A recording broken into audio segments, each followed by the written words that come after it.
Yeah, Jai Gurudev.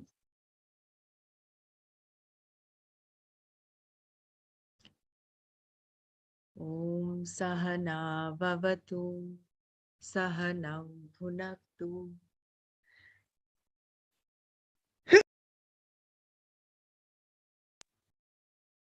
Saha Viryankaravavahai Tejasvinavadhitamastu ma vidvishavahai.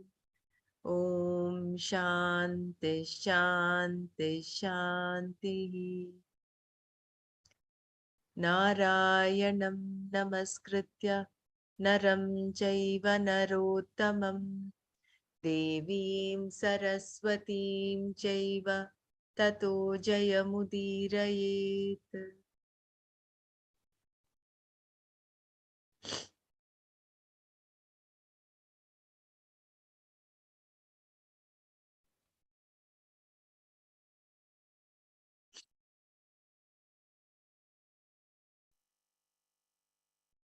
Yeah, we'll first do Manana of the shlokas that we've covered in Bhakti Yoga and then go to chapter 3 today.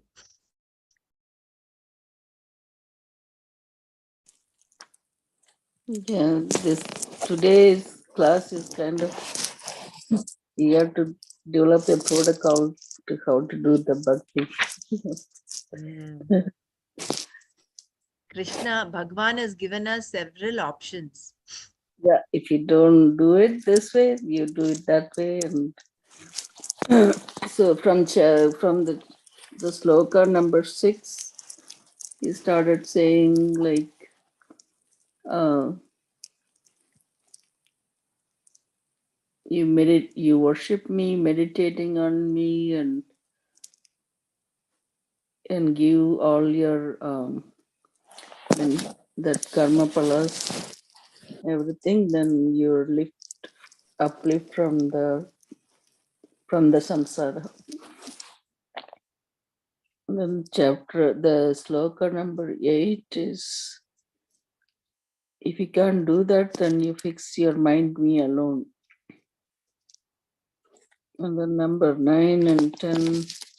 Number 9 is, if you have a steady mind, then you do the practice of yoga, concentration. And you can't even do that, then do all the karma in God's service to me. And then the 11th is the one with the, if you can't do that, then you give the results of the karmas that you do.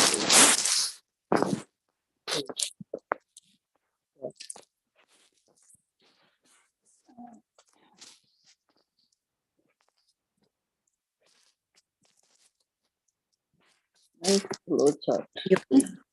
May we just revise those Mandukya Upanishad, the few very typical avyakta, avyavaya, non-transactional, non-transcendental, I'm sorry.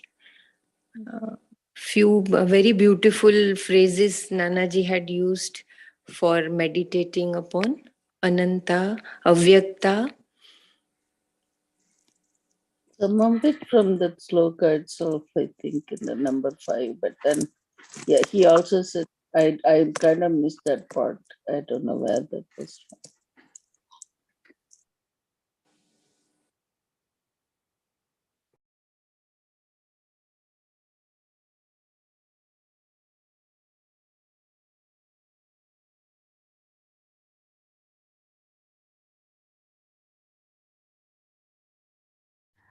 For that, it's better that we refer to that shloka.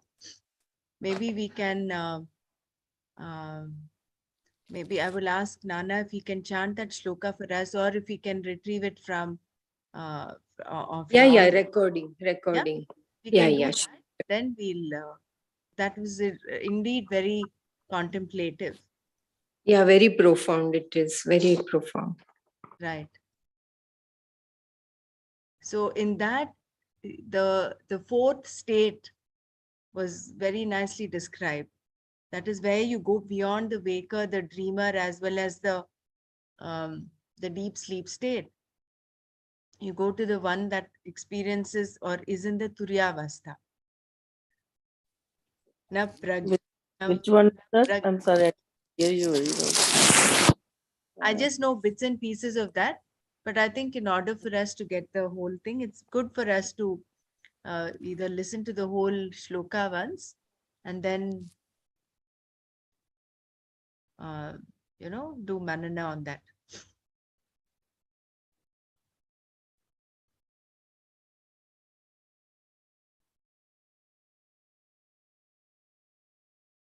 So I have shared Swamiji's PDF on chapter 12. It is one of the smallest chapters, but very profound. So maybe those of us who have the time can read this simultaneously as we're doing chapter 12. It will make it even more meaningful.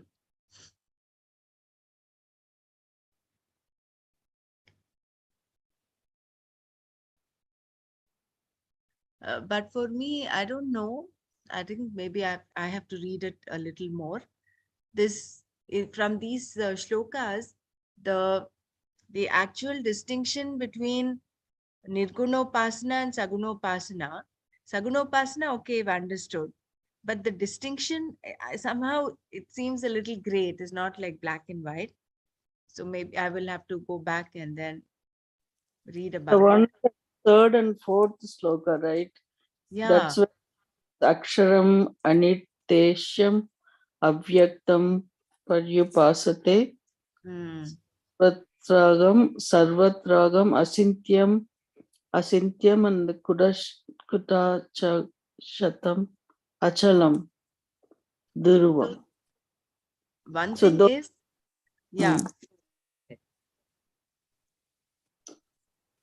so that's the one he was saying, like undefinable, unmanifested, transcendent, motionless, eternal, and all pervading.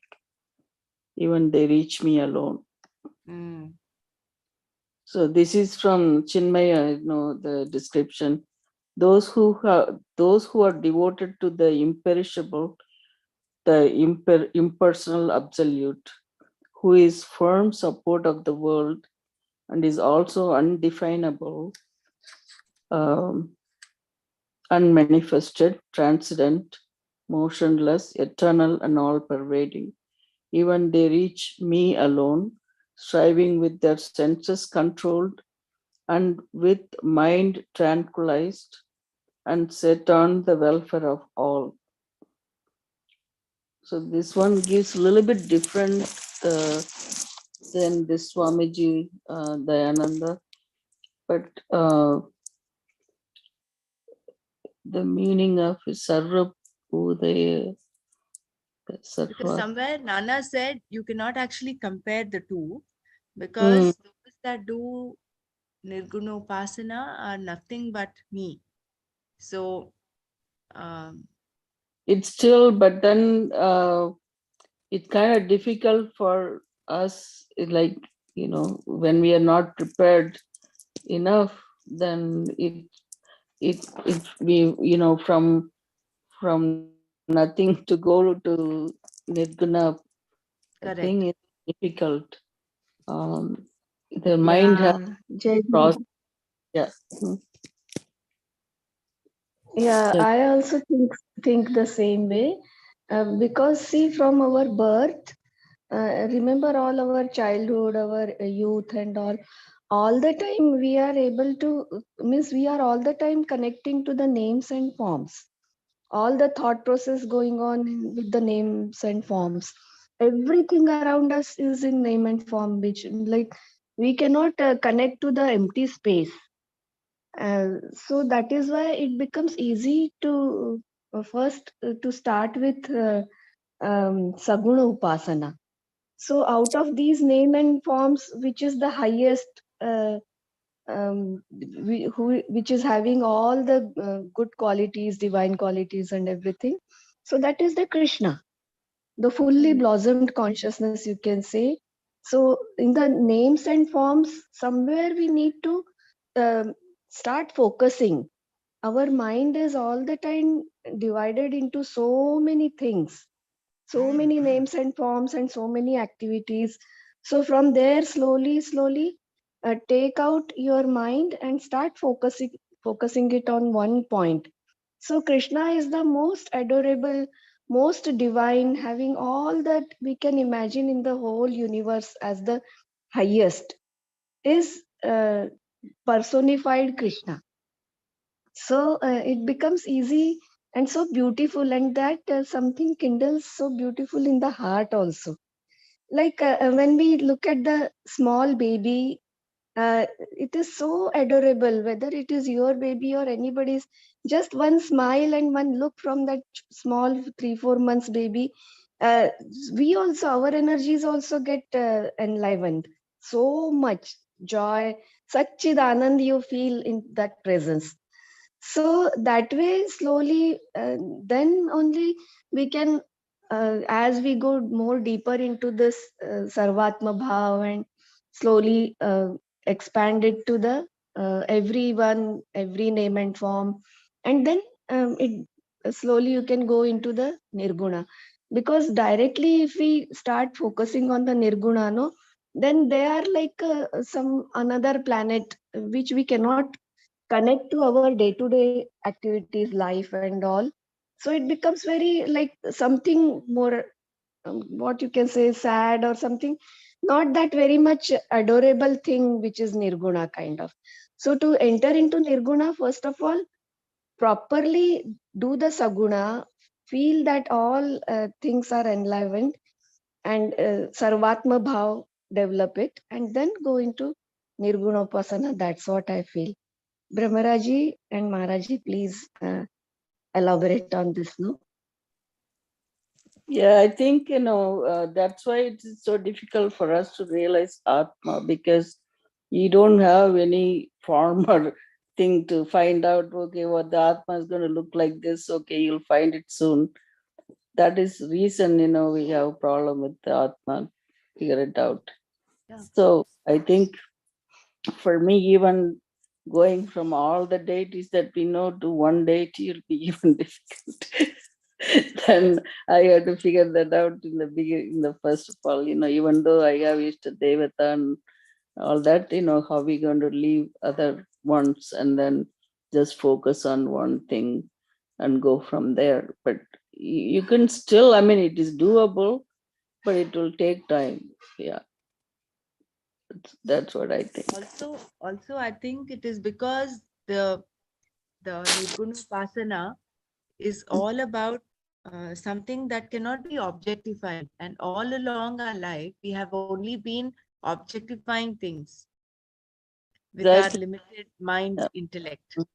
So Yes. we have to transcend that. We have to go beyond that logical mind and thinking in order to understand the absolute unmanifest, the ajam, nirvikalpam, nirakara rupam, all that. In order for us to grasp that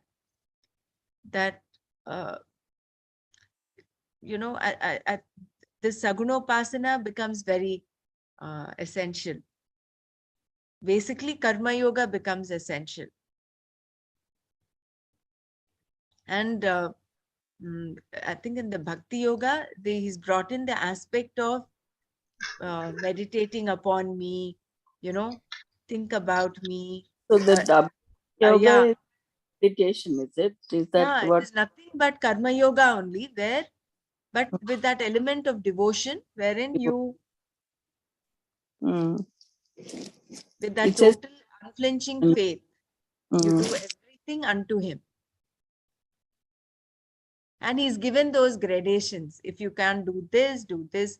Number one, you start meditating upon me. If you can't do that, fill your mind and intellect with me. If even that is difficult, offer all your actions as if you're doing every action, offer it into me. And then finally, he says, even if that is difficult, offer the results of your action to me.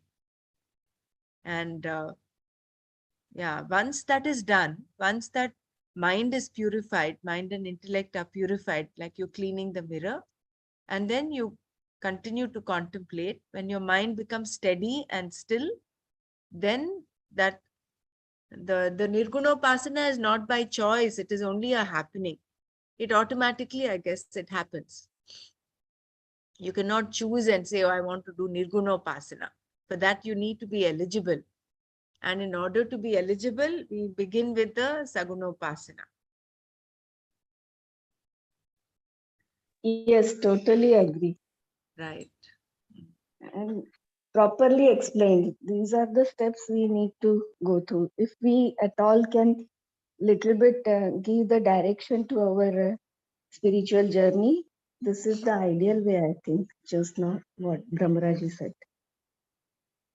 Becomes comparatively little bit easy to uh, flow in that direction. Yeah. I'd like to share here. For me, it's the other way around. The moment I finish my Sudarshan Kriya, I just go blank and I don't know, I'm just sitting there for 10-15 minutes, absolutely thoughtless. And it's a wonderful state of meditation that I'm in. And after that, I suddenly remembered that, oh, I have to do, now we have done Sayam, so it's beyond Sahaj also. Like, and then the whole, it's like a ritual that you're performing in meditation, that you have to go through certain steps. And somehow I enjoy that blank state more than even when you have to do all the steps that are to be done in Sayam. And of course, after doing the steps, again that blank state comes in. But that blank state, I feel, is something like that nirguna upasana that you are talking about. When nothing is there, there is no form, nothing. It's just blank. The whole mind is blank. And just meditating, absolutely thoughtlessness state. That's a wonderful, I mean, the kind of relaxation you feel after that. I don't know. I just wanted to share here this, that this happens very regularly to me, like nearly every day. 10 minutes, I'm just blank after the Kriya. Very fortunate you are. Yeah, you're very blessed. See, that is what is said, no? Between the transition between one state and the other, that cusp period, for a moment, momentarily you're in that state, that Turiya Avastha. But just that we're not able to hold on to it or let it be there or remain in that state for long. I would have loved to be there, but it's like, okay, I have to do my Sayam. Mm. So that is why I come back to do the Sayam and then Maybe you don't need Sayam also. I'm just saying it. yeah. No, I feel so that Sayam is the way for the divine to manifest in much more better and better way in the society. Sayam is important. It gives a proper this thing, the divinity in much more powerful way. It can be manifested through us when we are doing Sayam. It's संयम से बड़ा बड़ा संकल्प लेने का शक्ति very casually it just happens. You are just hollow and empty instrument. You become more powerful instrument, bigger transformer. I can say. Jai Gurudev.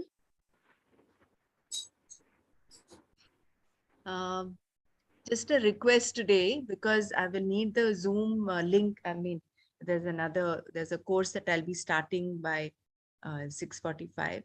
So today, can we wind up the Manana in about 10 minutes from now? We'll start with chapter 3, if nobody else has anything else to share about Bhakti Yoga. And 8 to 10 minutes from now, we'll close the Manana today.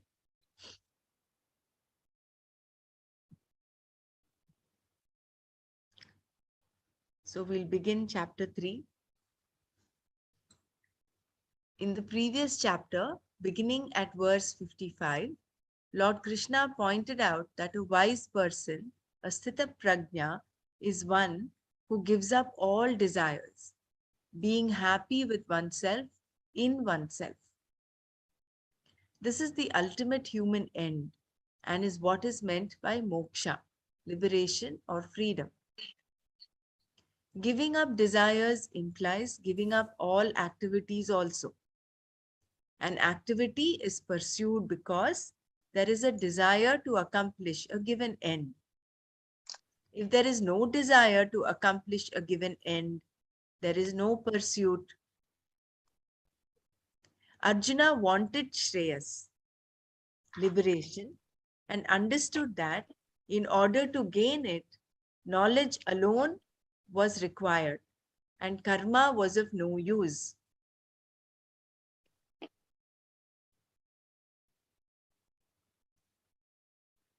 Krishna explained all this when Arjuna asked him to describe a sthita prajna.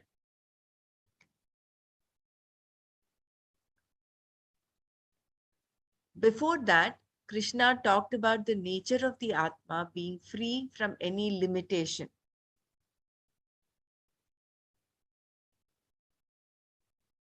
Then he asked Arjuna to listen to what he had to say about Karma Yoga. He said, Yoge tu imam shrunu. During this discussion, Krishna asked Arjuna to perform action, remaining rooted in Karma Yoga. Yogastah kuru karmani. This mandate confused Arjuna. Should I continue to do karma or should I pursue knowledge? He wondered. If I pursue knowledge, I will definitely gain moksha. Whereas, if I perform karma, I will be bound by the karma phala. Even karma yoga is not adequate for moksha. How then am I to gain moksha if I perform action? Arjuna had made it very clear to Krishna early in the second chapter that he wanted moksha. He told Krishna in so many words, I am your student.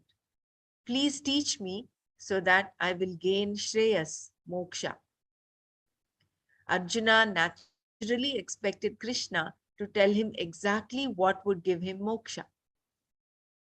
Krishna pointed out that knowledge would give him moksha, thereby implying that all karma was to be renounced in order to pursue knowledge. Why then was Krishna advising him to do karma? Having said that knowledge would give Arjuna moksha, Krishna had then said, get up and fight. What did this mean? Did Krishna think that Arjuna was unfit for moksha? Or did he think that karma yoga would also result in moksha? Arjuna wanted to know what Krishna's contention really was. The situation was like a man going to a doctor, being told that he had diabetes, and being advised to start and end each day with sweet rolls and pastries. Such a prescription would result only in a quick death and is not at all befitting the man's condition. Here, Arjuna wanted moksha, absolute freedom. And karma was being prescribed for him. He knew that the karmas enjoined by the Vedas were strictly for achieving results within samsara, a life of limitation, and that they would not deliver him from samsara.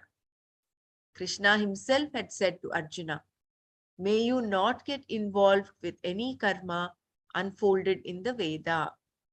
Arjuna was therefore confused by all these conflicting statements. Since moksha was said to be purely in the form of knowledge, he concluded that he should go for knowledge. And if he was to pursue knowledge, why do karma? This was why Arjuna wanted to become a renunciate, a monk, and renounce all activities so that he could dedicate his life to the pursuit of knowledge. Giving up everything, may you go after this knowledge.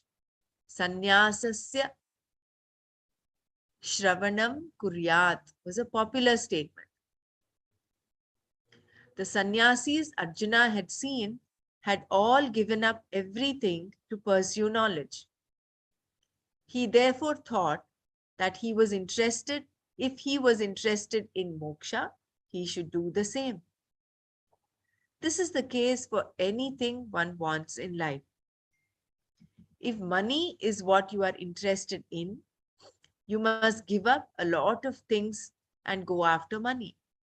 Or if you want power, you should go after it to the exclusion of all else, spending whatever money is necessary to get it. You cannot expect to retain your money and at the same time gain power. No election was ever won that way. However, after gaining power, whether you are able to regain the money is a different issue. Arjuna therefore thought, if I want knowledge, it is only reasonable that I should give up karma action. For a person to pursue knowledge in a dedicated fashion, giving up everything is not an unreasonable requirement. This is why a life of renunciation, sannyasa, loomed so large in Arjuna's mind and was all he wanted. In his eyes, sannyasa seemed to be the only destination and was the right thing to do. But Krishna had said, having decided to fight, please get up and fight. Tasmat uttishta kaunteya yuddhaya krita nishchaya.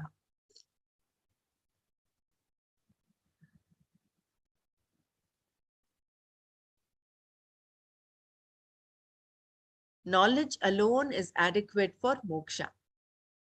Arjuna's confusion was based on his incorrect understanding of renunciation. Krishna seems to have dismissed the pursuit of karma for good by not allowing it to be considered in the pursuit of moksha. Therefore, sannyasa had to be the answer. At the same time, however, Krishna had praised karma. This apparent contradiction caused Arjuna to ask, what exactly should I do?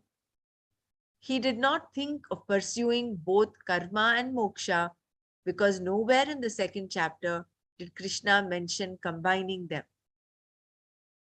Knowledge, jnana, is adequate for moksha. Moksha does not depend on any karma because it is not something that is created. Being the very nature of the Atma, moksha is already accomplished. The self is already liberated, already free, and needs only to be recognized as such.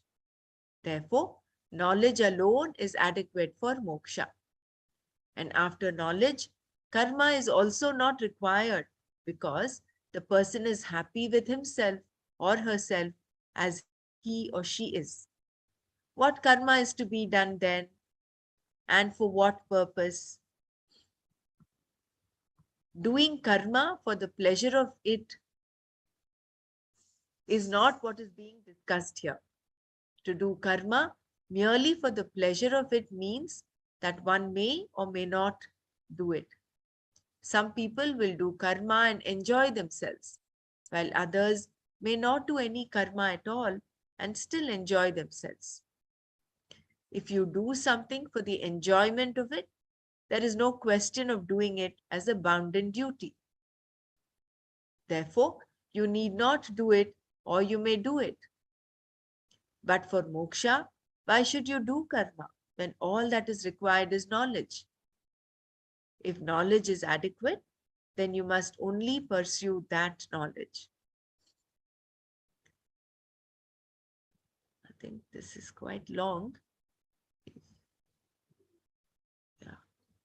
Okay, let me just read this part and then we'll stop. Thus, from what Lord Krishna had said so far, it looked to Arjuna as though knowledge was the prime pursuit. But it was also very clear to Arjuna that he had been commanded to perform action. Therefore, the first dose of teaching contained in the second chapter was confusing to Arjuna, who was already confused when the teaching began. In an attempt to resolve his confusion, he asked Krishna to describe a Sthita Prajna, a wise person. This was an indirect question in that By knowing exactly what a Sthita Prajna was, Arjuna thought he would know whether it was knowledge or karma that would make him wise and therefore free. In response, Lord Krishna did not mention karma at all. He talked only about self mastery and knowledge. He never said that one who does karma becomes the Sthita Prajna. All of Krishna's descriptions of a wise person implied knowledge alone. He had said that what is night for the ignorant is day for the wise, and what is night for the wise is day for the ignorant. In this way, he talked about two visions, that of the wise and that of the ignorant. The vision of one who is ignorant being different from the vision of one who is wise. From all that Krishna had told him, Arjuna received confirmation that knowledge was adequate for moksha. There was no question of moksha requiring a little bit of knowledge and a little bit of karma, a little bit of this and a little bit of that. Moksha, after all, is not like an English trifle or granola. Only knowledge is necessary and all other little bits are useless. Thus, Arjuna concluded, if knowledge alone is going to liberate me, then the pursuit of knowledge is enough. If knowledge is adequate, karma never comes into the picture, neither before knowledge nor after knowledge. Because this was Arjuna's thinking. He had a doubt to raise. Thus, when Krishna finished talking, Arjuna asked his question. There are two types of questions. One is a question that is asking for an explanation called prashna in Sanskrit. What is a wise person is such a question. Another type of question involves doubt. Doubt, samshaya, comes in the form of does the Sthita Prajna walk, talk, sit, etc. or not? Only when there are two or more opinions about a topic is there a possibility of a doubt. Throughout the Gita, Arjuna raised doubts and also asked questions involving definitions or descriptions. When Arjuna wanted to know what a wise person was, he was not expressing a doubt, although he may have had one. He only wanted to know what is sannyasa, for example, is not a doubt. It is purely a question asking for a definition. But when Arjuna asked which was better, sannyasa or karma yoga, he was expressing a doubt. Here, in the beginning of the third chapter, he raised a doubt. Arjuna uvacha jayasi chet karmanaste mata buddhir janardana tat kim karmani ghore mam niyojayasi keshava. I think we'll take this up tomorrow.